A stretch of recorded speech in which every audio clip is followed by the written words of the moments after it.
నువ్వు నాకు ఒక 300 ఇవ్వు అని అడుగుతాడు. అప్పుడు తండ్రి ఆ బిడ్డను తిడతాడు, ఓహో అందుకేనా నువ్వు నన్ను నీ జీతం ఎంత అని అడిగావు అని తిట్టి మెదలకుండా ఊరుకుంటాడు.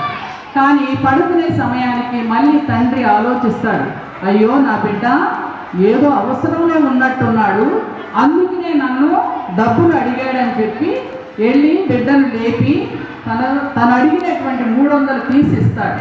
అప్పుడు ఆ బిడ్డ ఏం చేస్తాడంటే తన బిల్లు కింద ఉన్నటువంటి కొంత అమౌంట్ని తీసి ఈ 300తో కలిపి అప్పుడు దాన్ని 500 చేసి వాళ్ళ తండ్రి యొక్క చేతిలో పెట్టి, డాడీ నువ్వు 1 గంట నాతో గడుపుతావా, రేపు సాయంత్రం నువ్వు పెందలకాడ వస్తే నేను నీతో డిన్నర్ చేయాలి, దయచేసి ఈ కోరికను నువ్వు తీర్చు డాడీ అని అడిగినప్పుడు ఆ తండ్రి పరిస్థితి ఏ విధంగా ఉంటుందమ్మా? ఏ విధంగా ఉంటుంది? ఎందుకని ఆ కొడుకు